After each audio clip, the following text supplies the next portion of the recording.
A importância da distância no amor, com Susan Killian. Natasha Lum. Qual é o motivo mais frequente que faz o amor dar errado? Susan. Falta de autorreflexão e de compreensão de si. Muitas pessoas acham que a única coisa de que se precisa para encontrar uma relação romântica é achar um parceiro, quando na verdade esse não é o primeiro passo, é entender do que você precisa e o que quer. Sempre afasto as pessoas da definição do que elas querem num parceiro em direção à definição do que querem numa parceria, porque podem ser duas coisas bem diferentes. Você vê clientes enfrentando os desafios de sustentar o amor. Quais são os erros mais comuns que os casais cometem? Vou dizer algo que vai parecer clichê e depois vou explicar melhor, porque é complicado, mas o que as pessoas perdem numa relação duradoura é a gentileza.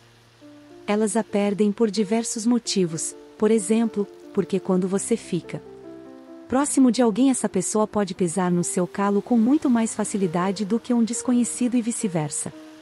É improvável você ter um chilique se um amigo fizer algo irritante.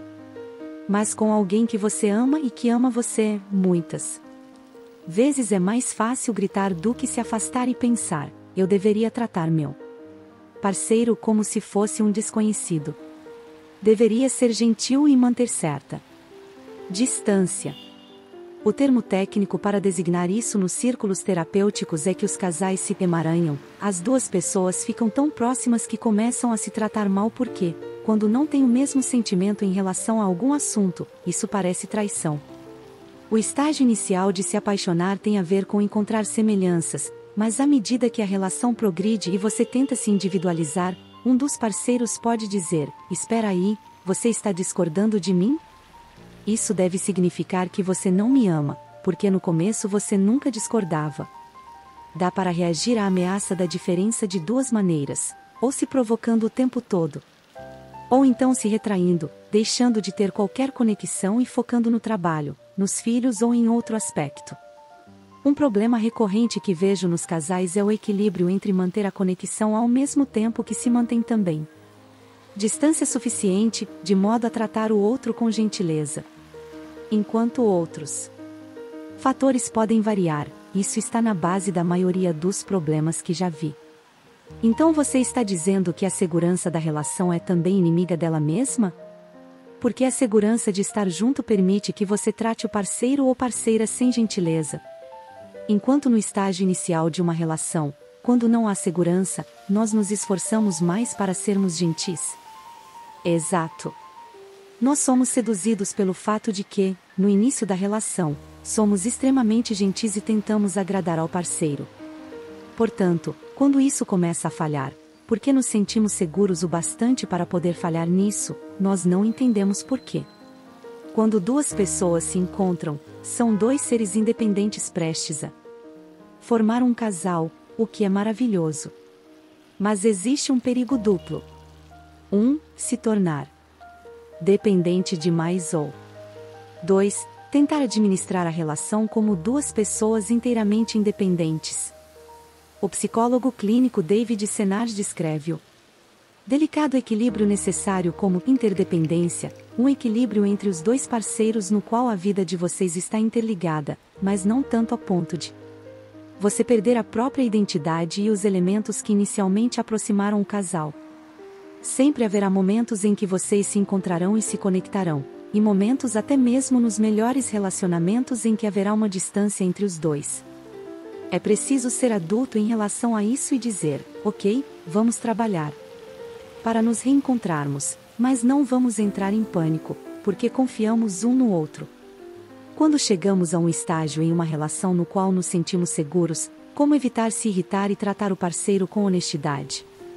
O primeiro passo é a habilidade de refletir sobre si mesmo, o que um número impressionante de pessoas não tem numa relação.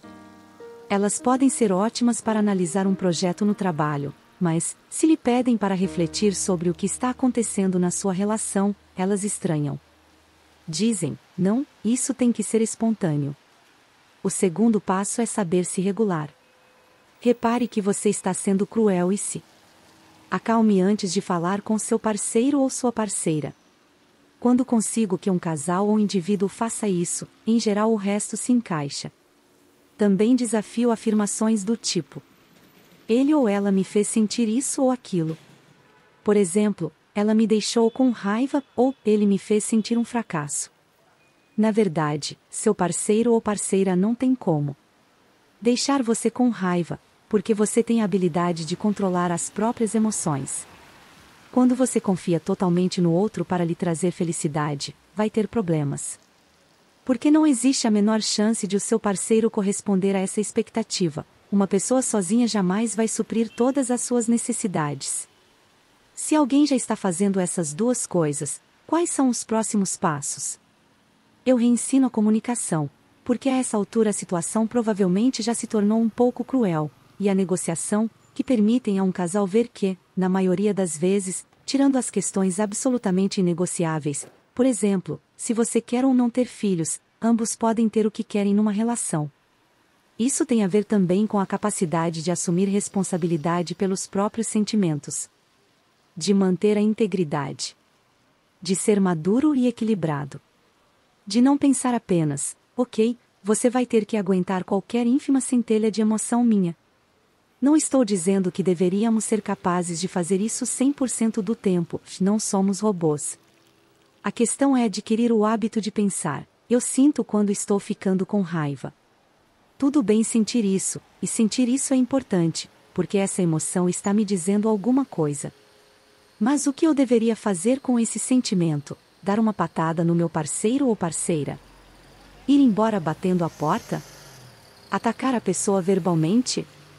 E o mais importante, estou perdendo a noção do nós em prol do eu? Ou, em outras palavras, será que essa pessoa consegue pensar nos diferentes pontos de vista da situação e dizer: olha, agora estou com raiva. Preciso me acalmar, depois vou poder escutar você, refletir sobre mim mesmo, começar a assumir minhas responsabilidades, e aí vamos poder ter uma conversa que inclua nós dois. Por que você acha que algumas pessoas se apoiam tanto no fato de estarem juntas que se emaranham e depois têm dificuldade para permitir que haja espaço dentro da relação? Se tivermos muita sorte, quando crianças, nós temos segurança e amparo. Precisamos ser maleáveis com o que está acontecendo à nossa volta, mas temos quem cuide de nós e se importe conosco, recebemos atenção. E, muitas vezes, quando encontramos um parceiro, nós buscamos a força do amor que tivemos na infância, segurança e validação totais. No fim das contas, nenhum outro ser humano pode nos dar esse amor específico que recebemos dos nossos pais. Mas algumas pessoas tentam, então elas vão ficando cada vez mais próximas. Pedem mais e dão mais, e aí vira uma relação de dependência. Pensando no relacionamento entre pais e filhos, existe um momento em que somos totalmente dependentes dos nossos pais e depois, quando adolescentes ou adultos, precisamos nos distanciar e vê-los como indivíduos próprios. Isso espelha o que precisamos fazer numa relação amorosa? É um bom paralelo. Todos os seres humanos precisam ser individualmente capazes de sobreviver sozinhos do ponto de vista emocional. Muitas vezes, quando começamos a nos separar com sucesso dos nossos pais, nos entendemos como indivíduos e vamos morar sozinhos, então passamos a ver as falhas, não recebemos mais a validação deles, percebemos que ninguém vai cuidar de nós por completo. E algumas pessoas transferem essas necessidades unicamente para um parceiro ou parceira. Já lidei com casais em que os parceiros têm uma dependência total um do outro para tudo, e portanto se tornam vulneráveis ou o relacionamento fica tóxico. Se apaixonar é maravilhoso, mas é preciso se afastar desse estágio inicial de enredamento e chegar ao ponto de permitir ao parceiro ser um indivíduo separado, para que você não se distorça para atender às suas necessidades.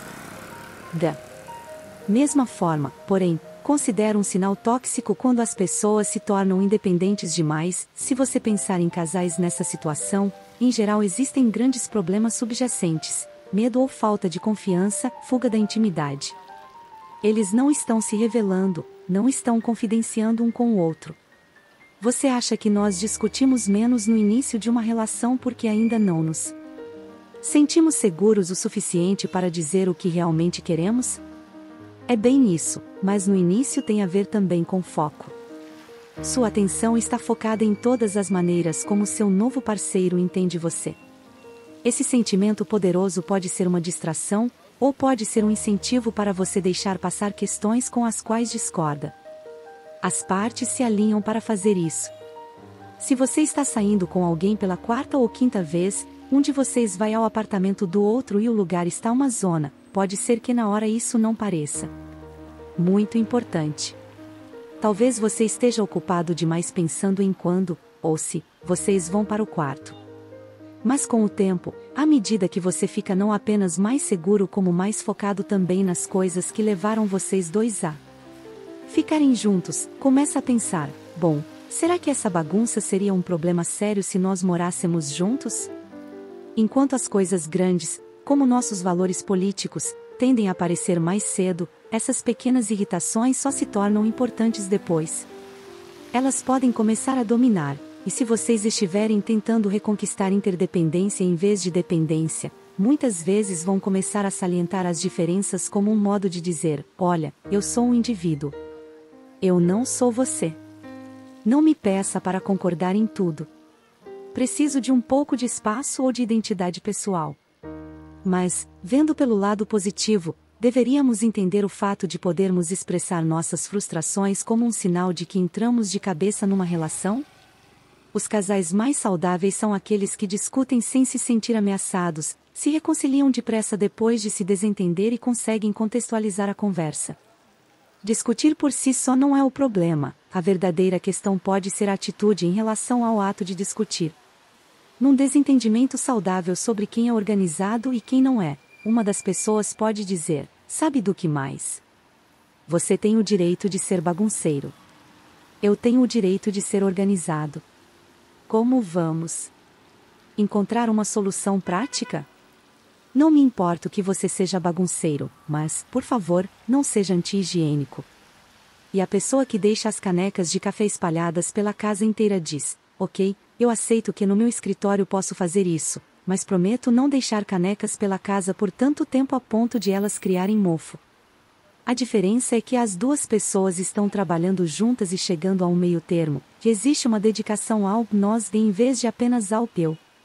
Mas se o que vocês realmente estão dizendo numa discussão é, faça do meu jeito, e não, faça do meu jeito, a longo prazo isso pode prejudicar a relação. Por um lado, você está dizendo que é importante manter uma sensação de eu e não nós, mas também que nos desentendimentos é preciso voltar para o nós para entender que não são apenas as suas necessidades que contam. Esse é um ponto importante, porque existe uma contradição. Toda relação, não só as íntimas, é uma negociação inconsciente desse equilíbrio entre eu e nós. Às vezes as duas pessoas ou uma delas precisa dizer eu. Mas se você só diz eu o tempo todo, então não existe uma relação. Por outro lado, se você só diz nós o tempo todo, está apegado ou então é codependente. Você fica o tempo todo buscando esse equilíbrio, e quando sua vida passa por uma grande mudança, por exemplo, se você tem filhos, é preciso renegociar isso. A questão é estar perto, mas não tão perto a ponto de tratar mal um ao outro. É ter a habilidade de assumir responsabilidade pelos próprios sentimentos, de se afastar e tratar seu ou sua parceira com respeito e gentileza. Se você conseguir fazer isso, e se o seu parceiro ou parceira retribuir, então vocês voltam para o caminho certo. O que você gostaria de ter sabido antes sobre o amor? Que ele é infinitamente mais difícil e glorioso do que eu já havia imaginado. Susan ressaltou uma contradição útil no amor. Se você perde a noção de quem é como indivíduo, isso pode prejudicar uma relação, mas se você não consegue aceitar que as suas necessidades e vontades não são a única coisa importante, vai ser difícil entender o ponto de vista do outro.